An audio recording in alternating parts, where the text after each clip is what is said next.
नमस्कार विद्यार्थी मित्रांनो, स्वागत आहे आपलं पुन्हा एकदा एम-पी-सी लायब्ररी या आपल्या यूट्यूब चॅनलमध्ये. विद्यार्थी मित्रांनो, आज आहे 19 एप्रिल 2026. सुरू करूयात आजच्या चालू घडामोडी. सर्वप्रथम आपण आज पाहणार आहोत, केंद्रशासित प्रदेशांमध्ये महिलांना 33% आरक्षण आता नुकतेच मिळालेले आहे, या संदर्भात माहिती. भारताचा एकही जिल्हा आता नक्षलग्रस्त राहिलेला नाही, अशा पद्धतीचं स्टेटमेंट भारताचे गृहमंत्री अमित शहा यांनी नुकतेच दिलेलं आहे, या संदर्भात माहिती. तसेच फिक्कीचे नवीन महासचिवपदी आता अनंत स्वरूप यांची नियुक्ती झालेली आहे, या संदर्भात देखील आपण आज माहिती पाहणार आहोत. त्यामुळे या संपूर्ण महत्त्वपूर्ण चालू घडामोडी व्यवस्थितपणे समजून घेण्यासाठी व्हिडिओ शेवटपर्यंत अवश्य पहा. सर्वप्रथम कालचा एक प्रश्न. काल व्हिडिओच्या शेवटी मी तुम्हाला काही प्रश्न विचारलेला होता. महिला आरक्षण विधेयकाचा पहिला प्रयत्न कोणत्या वर्षी झालेला होता? तर याचे योग्य उत्तर आहे पर्याय क्रमांक 2, 1996. आता आपण आजच्या दिनविशेषकडे वळूया. आज आहे 19 एप्रिल. 19 एप्रिल 1975. आर्यभट्ट या उपग्रहाचे आजच्या दिवशी प्रक्षेपण करण्यात आलेले होते. हे भारताचे पहिले सॅटेलाइट होते. याचं स्थळ होतं कपुस्तीन यार, USSR म्हणजेच सध्याचा रशिया या ठिकाणाहून आपण भारताच्या पहिल्या सॅटेलाइट आर्यभट्टचे प्रक्षेपण केलेले होते. आजचा दिवस ऐतिहासिकदृष्ट्या अतिशय महत्त्वाचा आहे. लक्षात ठेवा, 19 एप्रिल 1975 भारताचा पहिला उपग्रह आर्यभट्ट. 19 एप्रिल 1892 शिक्षणतज्ञ ताराबाई मोडक यांचा आज जन्मदिवस. 19 एप्रिल 1882 ब्रिटिश जीवशास्त्रज्ञ चार्ल्स डार्विन यांच्या आजच्या दिवशी निधन झालेले होते. 19 एप्रिल 1910 क्रांतिकारक अनंत कान्हेरे यांचे देखील आजच्या दिवशी निधन. 19 एप्रिल 1955 ब्रिटिश भारतीय वन्यजीव तज्ञ आणि लेखक जिम कॉर्बेट यांचे देखील आजच्या दिवशी निधन झालेले होते. तसेच 19 एप्रिल 1526 मोगल साम्राज्याचा संस्थापक बाबर याने मोगल सत्तेचा आजच्या दिवशी पाया घातलेला होता. तर विद्यार्थी मित्रांनो, हे होते आजचे दिनविशेष. आता आपण आजच्या चालू घडामोडींना सविस्तरपणे जाणून घ्यायला सुरुवात करूया.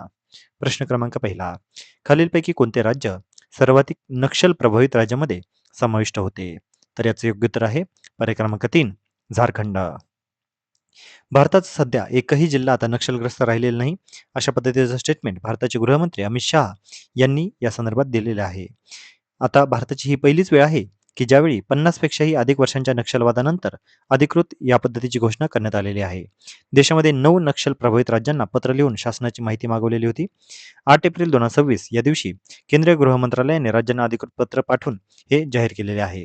31 मार्च 2026 नंतर झालेल्या व्यापक सुरक्षा समीक्षेनुसार देशातील कोणताही जिल्हा आता नक्षलग्रस्त राहिलेला नाहीये. 2014 मध्ये नक्षल प्रभावित जिल्हे होते 126. यामध्ये 9 राज्य होते: आंध्र प्रदेश, बिहार, छत्तीसगड, झारखंड, मध्य प्रदेश, महाराष्ट्र, ओडिशा, तेलंगणा आणि पश्चिम बंगाल. महाराष्ट्रामध्ये गडचिरोली सारखे जिल्हे पूर्वी नक्षलग्रस्त होते, आता पूर्णपणे हे नक्षलग्रस्तातून बाहेर आलेले आहेत. अमित शहा यांनी 31 मार्च 2026 पर्यंत नक्षलवाद संपवण्याची डेडलाईन दिलेली होती. त्या अगोदरच या पद्धतीचे यश आता मिळालेले आहे. पुढचा प्रश्न. खालीलपैकी कोणत्या केंद्रशासित प्रदेशांना 33% महिला आरक्षण लागू आहे? तर याचे योग्य उत्तर आहे पर्याय क्रमांक 2, दिल्ली, जम्मू काश्मीर आणि पुदुच्चेरी. केंद्रशासित प्रदेशांमध्ये महिलांना आता 33% आरक्षण लागू करण्यात आलेले आहे. यामध्ये या पद्धतीची अधिसूचना जाहीर देखील करण्यात आलेली आहे. 17 एप्रिल 2026 पासून हे आरक्षण लागू असणार आहे.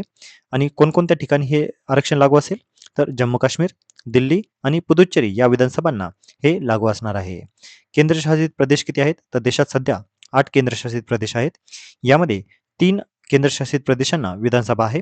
ते 3 विधानसभा असणारे केंद्रशासित प्रदेश आहेत जम्मू काश्मीर, दिल्ली आणि पुदुच्चेरी. नंतर विधानसभा नसणारे आहेत 5. यामध्ये आहे अंदमान आणि निकोबार, लक्षद्वीप, लडाख, चंदीगड, दादरा नगर हवेली आणि दमन दीव. तर अशा पद्धतीचे केंद्रशासित प्रदेश आपल्याला परीक्षेच्या अनुषंगाने माहिती असणं देखील खूप खूप आवश्यक आहे. पुढचा प्रश्न. फिक्कीचे नवीन महासचिव कोण झालेले आहेत? तर याचे योग्य उत्तर आहे पर्याय क्रमांक 4, अनंत स्वरूप. फिक्कीचे नवीन महासंचालकपदी अनंत स्वरूप यांची नियुक्ती करण्यात आलेली आहे. 15 एप्रिल 2026 पासून त्यांची नियुक्ती झालेली आहे. अनंत स्वरूप हे 1992 च्या बॅचचे भारतीय रेल्वे पर्सनल सेवा म्हणजेच IRPS याचे अधिकारी आहेत. 30 वर्षांपेक्षा त्यांना अधिक अनुभव आहे. फिक्कीबद्दल थोडक्यात माहिती पाहूया. फिक्कीचं फुल फॉर्म आहे federation of Indian chambers of commerce and industry. फिक्कीची स्थापना झालेली आहे 1927 या साली. या फिक्कीचे मुख्यालय आहे नवी दिल्ली या ठिकाणी आणि सध्याचे अध्यक्ष आहेत अनंत गोयंका. आणि फिक्कीची कल्पना होती महात्मा गांधी यांची. फिक्कीचे संस्थापक आहेत पुरुषोत्तम ठक्कर.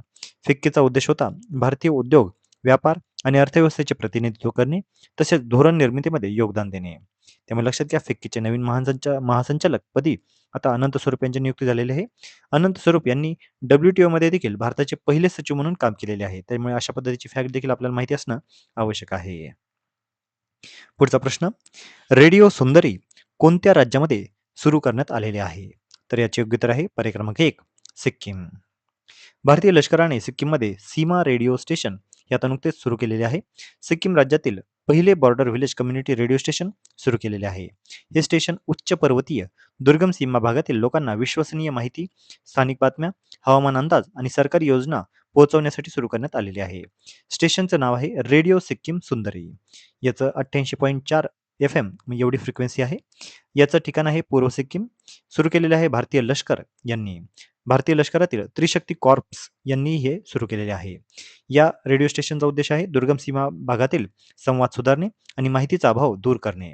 हे सिक्कीममधील पहिले border village community radio station आहे. पुढचा प्रश्न, इन्फोसिसचा जागतिक ब्रँड अँबॅसेडर नुकताच कोण झालेला आहे? तर याचं योग्य उत्तर आहे पर्याय क्रमांक 3, कार्लोस अल्कराज. इन्फोसिसच्या जागतिक ब्रँड अँबॅसेडरपदी आता कार्लोस अल्कराज याची नियुक्ती करण्यात आलेली आहे. टेनिसपटू कार्लोस अल्कराज हा 22 वर्षांचा असून तो स्पेन या देशाचा आहे. अशा पद्धतीची घोषणा 15 एप्रिल 2026 या दिवशी करण्यात आली आणि यामध्ये मल्टी इयर भागीदारी पार्टनरशिप यामध्ये असणार आहे. इन्फोसिसबद्दल माहिती पाहूया.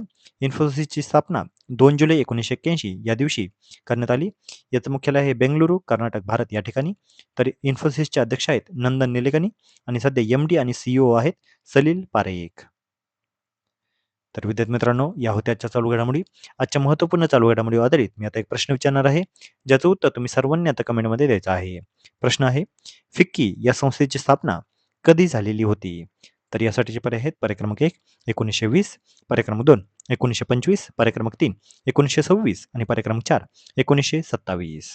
तर विद्यार्थी मित्रांनो, तुम्ही सर्वांनी आता या प्रश्नाचे योग्य उत्तर कमेंटमध्ये द्यायचं आहे. जे कोणीही विद्यार्थी या प्रश्नाचे योग्य उत्तर कमेंटमध्ये देतील त्याच्या कमेंटला नक्कीच लाईक देखील देण्यात येईल. तर विद्यार्थी मित्रांनो, या होत्या आजच्या चालू घडामोडी.